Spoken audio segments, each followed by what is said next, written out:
What's up everyone, it is Speed here. I'm back, as always, with another tier list, except I guess it's not a tier list. I more so just want to talk about what position 4s and position 5s I think are at the top of the list right now. I've been looking at the pro scene, watching them battle it out. Recently I watched the Enigma vs. Secret series. It was an absolute blast. It sort of inspired me to make this video, as well as some comment that I read. Frankly, I don't remember it, but hey man. And yeah, so the format of the video is going to be 5 position 4s I think are good, and 5 position 5s I think are good. And on top of that, you should like the video if you like position 5s or position 4s or just videos in general, because it helps me out. Thank you for your time, and now, of course, let's get into the content. Also, if you're interested in playing a hero like Batwriter, who is very difficult and confusing if you don't play him correctly, also his meta has changed, right? He now takes Flame Break at level 2. Go check out the gameleap website in the link down below. I just made a video, a pro replay analysis, by RMN, right? Well, it's by me about RMN, but he's a great offlane player. He had like a 70% win rate at the time of me recording the video, and I did a replay analysis on him to just kind of show why he's so dominant right now. So check that out. Click the link down below, and I hope I'll see you there, guys. So the first hero for position 4 is one that I, in general, am confused about, and it's Slardar. Now, I'm not going to talk about Slardar for a long time, because I'm sure you guys have heard plenty about Slardar. This hero is like the talk of the town as of late. But what I will say is that I've seen Puppy play it as a 5, I've seen Seb play it as a 4, and I've seen almost everyone play it as a 3. And all I'm saying is that this hero is a viable support. I recommend you just simply copy the item and skill builds of all the people around you, and pick it with some hero with follow-up damage, such as a Lich or an Enchantress in lane.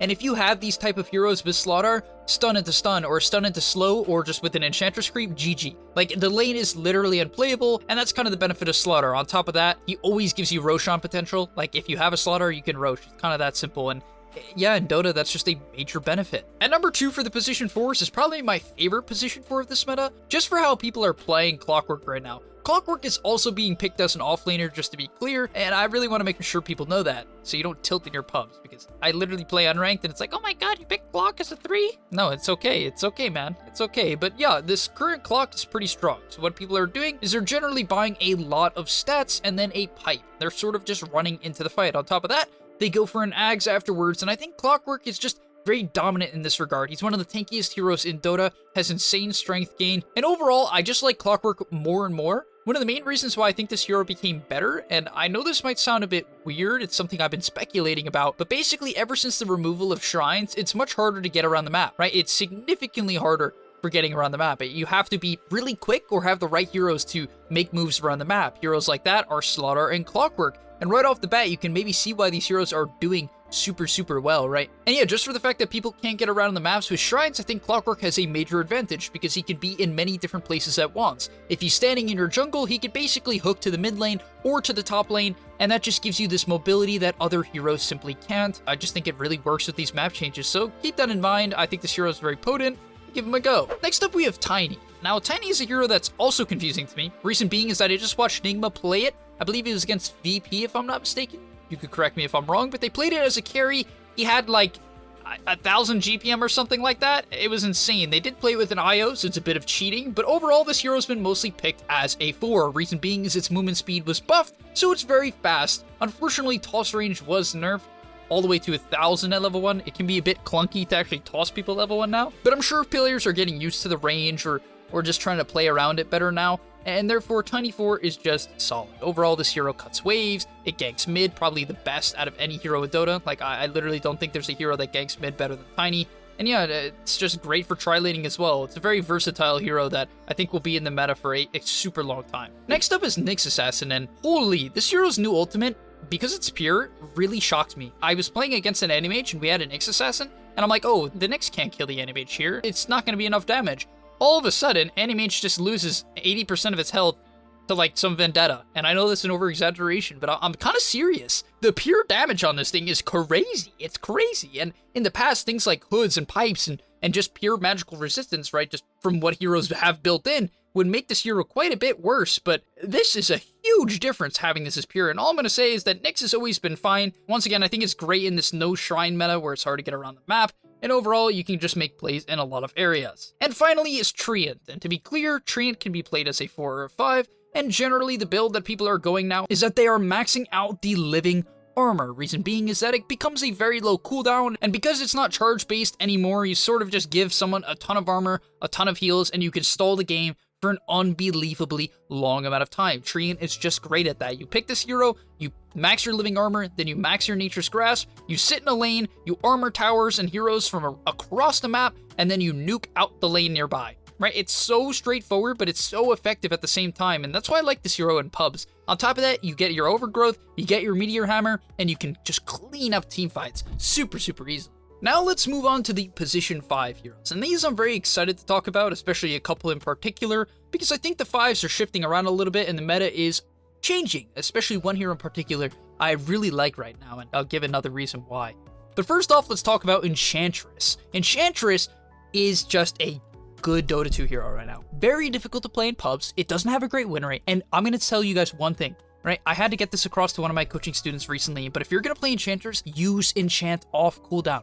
Get that spell going. Always use it. To use this hero properly and play it properly, you have to learn how to just use Enchant and get that creep out. No matter if it's pushing a creep wave, scouting out for vision, right, just farming a camp, it can do anything. So please, do something with it. On top of that, Ench has one of the best laning stages in Dota, because it can take over a big creep, impetus is absolutely insane, you simply buy 3 bracers and a wand, you run around and you chuck spears in the team fight, and then it's very awkward. Does the enemy team jump you? Because then they're jumping a position 5 who's extremely hard to kill, or do they jump your teammates and get spear in the back? You create a really big dilemma for the enemy team if you get even relatively farmed, and with how Enchant works right now, it's not that hard get farmed. Next up, we have Batwriter, and this is a hero that I made a video recently on the gameleap website talking about for the offlane, and I really like Batwriter right now. I even have been playing it myself in the mid lane, and it feels great. I got this guy to rage quit recently. It was really funny. He played Ember Spirit. I kind of felt bad for him. I got a couple of sticky stacks, and I threw a flame break, and that's all you have to do is Batwriter right now. Just play the lane, and hear me out on this. You take your sticky, right? And then once you hit level 2, if you get 4 stickies, right, that's a good point to go. Even 3 can be good enough if your lane is in advantage or they've been shipped already. But let's say you get 4, you cast your flame break, you auto attack, and you kite them. It's so easy. Batwriter is also unbelievably tanky. He has a lot of utility in the early to mid game. He farms very well. He can get neutral items for your teams. He can take stacks. It's so cool to play this hero if you get good at it. But what I do want to say is this is one of the hardest heroes in Dota to play because it requires a profound understanding of spamming spells and keeping them off cooldown, and when should you use lasso, and you know, what's the perfect time to use Firefly, and how much damage do I do with 3 napalm stacks, right? There's a lot of questions to ask for this hero, but if you get it down, it is potent. Next up is the hero that I really wanted to talk about here, and that is AA. Ever since he got the buff that made his Shatter Blast, which is his ultimate's threshold for when it kills from 10 to 12%, I think this hero has been just annoying. It's annoying to play against. AA is annoying to play against. It's like you pick some Doom and you're like, oh yeah, I'm tanky, or you pick some Timber, and then they pick AA and you're like, holy, my game is actually so grief. Even against heroes like Void and Slark that are pretty popular right now, you just ruin their game. On top of that, I think it's extremely good synergy with most of the position 4s that we talked about here. All the position 4s in the meta right now are usually some sort of stunning hero. Less nukers, it's more like frontliners, right? As I talked about, Slaughter, Clockwork, Tiny, Nyx Assassin, Treant. AA loves pairing with these heroes because they provide the lockdown AA needs to land Cold Feet and his ultimate, and together you can even solo kill cores just with your supports, even in the mid game, 20 minutes plus. It's still possible. This combo of AA Clockwork or AA Tiny or AA Nyx Assassin is unbelievably strong, and it is so good for team fight. If you just throw on a Ice Vortex on top, let's say with a hero like Tiny, imagine a Tiny combo buffed by Ice Vortex with an AA Blast on top. What hero do you think lives that? It's not a lot. There's not a lot of them. Next up, we have Winter Wyvern, and I'm not going to say too much about Winter Wyvern. He's been popular for a very long time now. I think a lot of players might have seen the GPM nerfs and been like, oh, there goes my Winter Wyvern. I can't play this hero anymore. But no, I strongly push you to take the damage talent, fly around, ulti as support in a team fight, cast your W, cast your Q, and solo kill them. It is so easy to have impact as Wyvern if you get down the ultimate usage. The ultimate usage is the hard part. It can be a bit of a clunky spell if you're not good at using it, but it's an 80-second cooldown that lets you solo kill people if they're even in a relatively good situation for your ultimate, which is either just around creeps or one hero. And if you have the DPS talent, you can even kill 2 heroes in a team fight, basically alone. Let's say you're against some like Lich and Skywrath. If they don't see you coming, you can just kill them both potentially. This hero's potential impact is probably the highest in Dota as a support, and I can't get that across to you guys enough. I use this hero to grind so much MMR because of its pure ability to have impact. Hard to play, high impact, right? High risk, but super high reward. And that is why I just want to mention this hero. If you're going to spam a hero, Winter Wyvern is a very great hero to spam, because as you get better and better, you realize how much impact you can have, because you can defend towers, you can farm, your laning is mediocre, but you can just pull a lot and harass with their Q off cooldown. It's fairly easy to execute. And then in team fights, you can solo carry them with a good ult. And finally, last on the list is probably the most boring hero in Dota, at least for me at this point, because I've seen it so much, and that is Lich. I just can't not mention Lich here. It's still very, very strong and straightforward. In my opinion, this is one of the better solo queue heroes for the reason that he provides everything that you could want. He's good at defending towers. His laning stage is probably the best out of any position 5 in Dota against like a large majority of heroes, right? There's not a single hero that comes to mind and it's like, oh, they counter Lich in lane. You could be like, well, Speed, maybe Enchantress because she can purge the Frost Shield.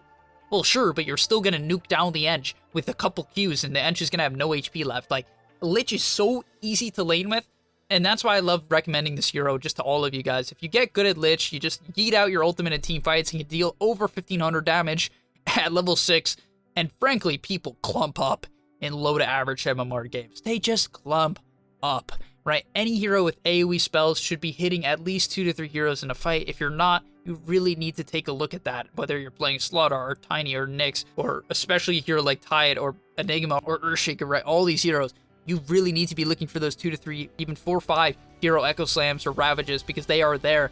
And yeah, Lich is the same thing. You just wait for heroes to be together, you slow them, you throw your Frost Shield out, you check your Chain Frost, and it's kind of GG. But thank you guys for watching this support tier list. Let me know if you've been enjoying any of these heroes yourselves. Tell me if you've been playing AA in particular, because this is a hero that I hope to have a discussion with or even make a video about in the future, because I think it is very underrated. It's a pretty decent laning stage with its Chilling Touch. I like Cold Feet as a spell with these position 4s, and I think the ultimate buff put this hero on the radar. But thank you guys for watching. Hopefully you enjoyed. If you did, once again, like and subscribe to help our channel grow. Gracias, señores and señoritas. Adios. Are you tired of being hard stuck at your rank? Over at gameleap.com, we have a library of hundreds of guides authored by pro players and coaches covering literally every aspect of Dota. Whether you're looking to master a new hero or role, or just polish up your existing skills, GameLeap is the proven place for competitive gamers to hone their craft and unlock their secret potential. Hit the link on screen right now, to take advantage of our special offer for a 25% discount, guys, 25%, and start your journey today.